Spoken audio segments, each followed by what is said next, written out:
నమస్తే. గత 2 రోజుల నుంచి కూడా ఈ రుణమాఫీ ఏదైతే ఉందో 2 లక్షలకు సంబంధించి చాలా బ్రేకింగ్ న్యూస్ నడుస్తున్నాయి. అలాగే ఈ రుణమాఫీకి సంబంధించిన విషయంలో కూడా చాలా అనుమానాలు తలెత్తాయి. ఎందుకంటే ఆ గైడ్‌లైన్స్ జారీలో ఉన్న పాయింట్స్ ఎట్లున్నాయంటే ఎవ్వరికీ అర్థం కాని విధంగా ఉన్నాయి. దాంట్లో ఏం చేసిరంటే ఖచ్చితంగా రుణమాఫీ అవ్వాలంటే రేషన్ కార్డు ప్రామాణికంగా తీసుకుంటున్నామని ఉంది అందులో. రెండోది వచ్చేసి పాయింట్ మీకంతా కూడా నేను ఆ వీడియోలో చదివి వినిపించాను కూడా. మహిళల పేరు మీద ఉన్న రుణాలు ముందుగా మాఫీ అవుతాయనేసి. సో ఈ రేషన్ కార్డు ప్రామాణికం కావచ్చు, దాని తర్వాత ఏవైతే 2 లక్షలకు పైబడి ఎవరికైతే చెల్లించాల్సి ఉంటుందో మీన్స్ వీళ్ళు 2 లక్షల రుణమాఫీ అన్నారు ఏకకాలంలో. ఈ పాయింట్ బాగా గుర్తుపెట్టుకోండి. ఏకకాలంలో 2 లక్షల రుణమాఫీ అన్నారు. అయితే పై ఉన్న డబ్బులు ఇప్పుడు 2,10,000, 2,20, 2,30, 2,40 ఉంటే ఈ పైన ఎక్సెస్ డబ్బులు తీసుకెళ్ళి ముందుగానే జమ చేయాలి. అంటే ఎలాంటి కండిషన్స్ లేకుండా ప్రతి ఒక్కరికి ఏవైతే బ్యాంకులో క్రాప్ లోన్స్ ఏవైతే ఈ వ్యవసాయ ఆధారిత లోన్లు ఉన్నాయో అందరికీ కూడా రుణమాఫీ చేస్తామని చెప్పారు. అయితే అందరికీ రుణమాఫీ జరగాలంటే 40,000 కోట్లు అవసరపడతాయి. కానీ ఇక్కడ వీళ్ళు చెప్తున్నది ఏంటి అనంటే 31,000 కోట్లతోటి 47 లక్షల మందికి రుణమాఫీ జరుగుతుంది ఎక్కడ దేశంలో లేని విధంగా అని చెప్తారు. కానీ అవసరం ఏంటంటే అందరికీ జరగాలంటే 40,000 కోట్లు అవసరపడతాయి. మరి ఇప్పుడు 31,000 కోట్లతోటి మిగతా 9,000 కోట్లకు సంబంధించిన డబ్బులకు సంబంధించి వ్యవహారం అయితే మిగతా వాళ్ళు ఎవరు దీంట్లో నుంచి ఎలిమినేట్ అవుతారు. సో ఇప్పుడు మళ్ళీ కూడా రేపు ఎల్లుండి బ్యాంకులలో జమ కాబోతున్నాయి. ఎల్లుండి సాయంత్రం అంటే ఈ టైం వరకు కూడా ఆల్మోస్ట్ బ్యాంకులలో కూడా జమ అవుతున్నాయి. కాకపోతే ఇక్కడే ఆగండి. కేవలం ఫస్ట్ మాత్రం స్వల్పకాలిక రుణాలు ఫస్ట్ నుంచి నెత్తి నోరు కొట్టుకొని చెప్తానే ఉన్నా నేను. ఈ రకంగా ఉంటుంది ఏకకాలం. మీరు ఇప్పుడు బీఆర్ఎస్ని విమర్శిస్తారు కదా, వాళ్ళు 4 దఫాలుగా ఇచ్చిరు, 5 దఫాలుగా ఇచ్చిరు అనేసి 2018లో చెప్పినప్పుడు ఏంటి, ₹1,00,000 4 దఫాలుగా ఇస్తామని చెప్పి చేయడం జరిగింది అనేసి. రెండోసారి మాత్రము ₹1,00,000 ఏకకాలంలో చేసేసారు. కాకపోతే ఇప్పుడేంటి, మేము ఏకకాలంలో 2 లక్షలు చేస్తామని చెప్పేసరికి జనాలు కూడా నమ్మిరు. తెలంగాణలో ఉన్న రైతాంగం అంతా కూడా నమ్మిరు. అమ్మో 2 లక్షల రూపాయలు ఒకేసారి చేస్తారంట అనేసి. అయితే ఇక్కడ కూడా ఒక పాయింట్ ఏంది, మళ్ళీ కండిషన్ సప్లై ఏంటి అనంటే రేపు సాయంత్రం వరకు పడేవి ఎంతమందికైనా లెక్కను కూడా ఇవ్వలేదు. ఎంతమందికి రేపు ఎల్లుండి సాయంత్రం పడుతుంది అన్నది క్లారిటీ ఇవ్వలేదు. కానీ ₹1,00,000 రుణాల వరకు ఎవరివైతే ఉంటాయో అవన్నీ కూడా ఎల్లుండి లోపు పడతాయి. మీన్స్ ఈ టైం వరకు 18వ తేదీ ఎల్లుండి వరకు ఈ టైం వరకు పడతాయని చెప్తున్నారు. సో మరి మిగతా వాళ్ళవి ఎప్పుడు పడతాయి? రెండోది ఈ ₹1,00,000 విషయంలో కూడా మళ్ళీ రేషన్ కార్డు ప్రామాణికంగా లేదు అనే ఒక విషయం కూడా చెప్తున్నారు. 18వ తేదీ సాయంత్రానికంతా కూడా రుణాలు అందరు బ్యాంకులలో పడతాయి. పడకపోతే కఠినమైన చర్యలు తీసుకుంటాము బ్యాంకర్స్ మీద కూడా అని చెప్తున్నారు. ఇంతవరకు బాగానే ఉంది. కాకపోతే ఇప్పుడు ఈ 18వ తేదీన పడే డబ్బులు ఏవైతే ఉన్నాయో ₹1,00,000 సంబంధించి ఎవరెవరకు అర్హులు అనే విషయాన్ని కూడా క్లారిటీగా మళ్ళీ చెప్పలేదు. మళ్ళీ ఒక మెలిక పెట్టారు. అది ఎవరికి అర్థమవుతలేదు. అందులో మేము ఉన్నామా లేదనేది. రేషన్ కార్డు ప్రామాణికం కాదంటున్నారు. కాకపోతే కుటుంబాన్ని గుర్తించడానికి మాత్రమే రేషన్ కార్డు నిబంధనని మళ్ళీ మాట్లాడుతున్నారు. మరి ఇక్కడ ధరణికి సంబంధించి కమిటీ వేసినప్పుడు కోదండరెడ్డి ఏమంటాడు, రేషన్ కార్డు ప్రామాణికం అంటున్నారు. అయితే ఈరోజు మాట్లాడిన పాయింట్స్లో ఏముంది అని అంటే పాస్బుక్ ఆధారంగా, భూమి పాస్బుక్ ఆధారంగా అసలు ఎందుకు ఇవన్నీ? ఒకవేళ నిజంగానే మీరు చేయదలుచుకుంటే బడాబాబులు ఇప్పుడు ఇన్కమ్ ట్యాక్స్ పేయర్స్ కావచ్చు, గవర్నమెంట్ ఉద్యోగులు కావచ్చు, దీనిని మినహాయించి ఎవరెవరైతే అర్హులో వాళ్ళందరికీ చేస్తే సరిపోతుంది కదా అనేసే మాట చాలా తీవ్రంగా వినిపించింది. ఈ 2 గైడ్లైన్స్ వచ్చిన వెంటనే ఒక్కసారిగా ప్రజలందరూ కూడా అసలు ఏంది ఇది చేస్తారా చేయరా, అలాగే ప్రతిపక్షాలు కూడా ఘాటుగా స్పందించడంతో ఏందనంటే మళ్ళీ కొంత మాట మార్చారు. కానీ గైడ్లైన్స్లో మార్పు లేదు. గైడ్లైన్స్లో ఎలాంటి పాయింట్స్ మార్పు చేయలే. కానీ సో ఓవరాల్గా చెప్తుంది అంటే రేషన్ కార్డు ప్రామాణికం కాదంటున్నాను. కానీ ఈ రుణమాఫీకి సంబంధించి కుటుంబాన్ని గుర్తించడానికి మాత్రం ఈ రేషన్ కార్డు నిబంధన పెట్టామని చెప్తున్నారు.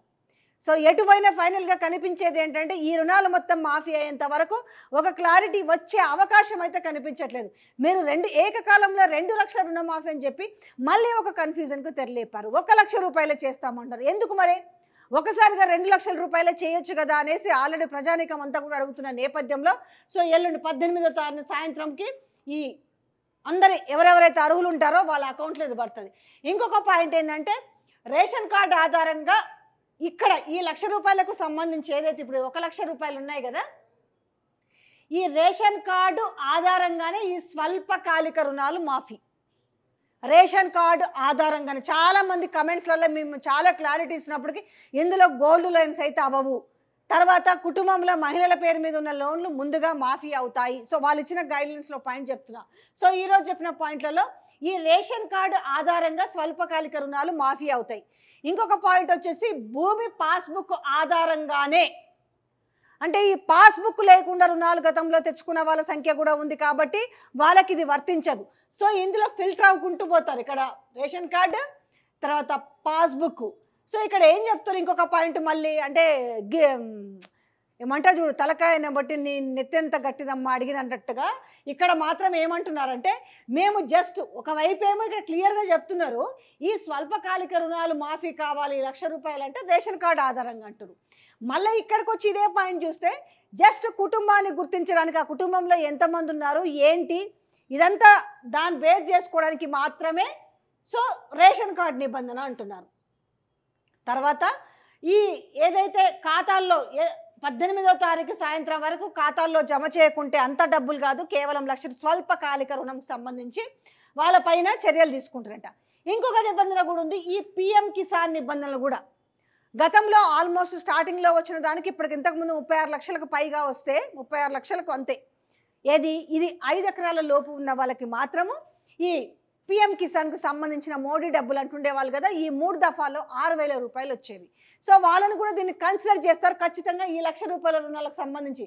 ఎందుకంటే ఇప్పుడు 2,00,000 రూపాయలకు సంబంధించి ఇప్పుడు నేను వార్త చెప్తలేను, ఎందుకంటే 18న జరిగేది ఈ 1,00,000 రూపాయలకు సంబంధించి కాబట్టి ఖచ్చితంగా మీరు ఒక లెక్క వేసుకోండి, మీకు ఈ పిఎం కిసాన్కి సంబంధించిన డబ్బులు వస్తున్నాయా లేదా, వస్తే మాత్రము వాళ్ళ అకౌంట్ క్లారిటీగా ఉంటే మాత్రము వాళ్ళకి 1,00,000 రూపాయలు వస్తాయి. ఈ 1,00,000 రూపాయలు ఖచ్చితంగా ఇది మాత్రం ఈ లింక్ ఉంది ఇక్కడ. సో ఇంకొకటి వీళ్ళు చెప్తుంది ఏంది మళ్ళా గొప్పగా, ఈ 31,000 కోట్లతోటి 47 లక్షల మంది సంబరాలు జరుపుకుంటారు అనేసి. మరి రిమైనింగ్ ఆల్మోస్ట్ ఒక 40,000 పైచిలకు రుణాలు ఉంటే మరి మిగతా ఈ 9,000 మంది మీరు అన్నట్టుగా 31,000 కోట్లే అనుకుందాము, మరి రిమైనింగ్ ఆ డబ్బుల్లో ఎవరిని కోయదలుచుకున్నారు, ఎవరు దీనికి అర్హులు అవుతారు, మీరు ఇన్ని కండిషన్స్ పెట్టి తీరా మళ్ళీ మొదటికే వచ్చింది. ఏం చెప్పదలుచుకున్నారో రైతులకు ఒక క్లారిటీ లేదు. 2 లక్షల రుణమాఫీ చేస్తామని ముందుగా 1,00,000 రుణమాఫీ చేయడం ఏంటని కూడా మేము కూడా ప్రశ్నిస్తున్నాం కదా. మీరు ప్రజల్ని ఏమార్చినట్టే కదా ఈ రకంగా. ఇప్పుడు మళ్ళీ ఈ స్వల్పకాలిక రుణాలకు ఈ రేషన్ కార్డును ముడిపెడుతున్నారు, భూమి పాస్బుక్ లింక్ పెడుతున్నారు, దాంతోపాటుగా ఈ పిఎం కిసాన్ నిబంధనలు వర్తిస్తాయి అంటున్నారు. మొత్తం టోటల్గా కలిపితే 31,000 కోట్లు మేము రుణమాఫీ చేస్తామని మీరు చెప్పడం వరకు, చేయడం వరకు ఏం చేస్తారో తెలియదు. కానీ అయితే మరొకటి ఏంటి, మిగతా 2,00,000 రుణాలకు సంబంధించి కూడా ప్రతి ఒక్కరికి చేస్తాము అండ్ ఈ భూమి పాస్బుక్ ఆధారంగా చేస్తారంట. పోనీ ఇప్పుడు ఈ 18ల ఈ స్వల్పకాలిక రుణాలకు సంబంధించి అసలు ఎంతమంది ఉన్నారన్న డేటాను కూడా రిలీజ్ చేయలే. అంటే రేపు ఆ పడ్డ తర్వాత అసలు కథ మొదలవుతుంది. సో ఎనీహౌ ఏది ఏమైనప్పటికీ ఎవరెవరికైతే పడుతుందో వాళ్ళు సంబరాలు అయితే చేసుకోవచ్చట. సో ఆ ఇన్ఫర్మేషన్, ఆ పాయింట్స్ కూడా వాళ్ళు చెప్పడం జరిగింది. సో ఇంకొకటి రేషన్ కార్డుకి సంబంధం లేకుండా ఈ ఆరోగ్యశ్రీ కార్డ్స్ కూడా ఇస్తారట, అదొక బ్రేకింగ్ న్యూస్ ఏదో చెప్పారు. సో ఏది ఏమైనా కూడా చల్లగా చావు కబురు చెప్పినట్టు రుణాల విషయంలో మాత్రం మెలిక మాత్రం చాలా పెద్దగానే పెట్టిరు.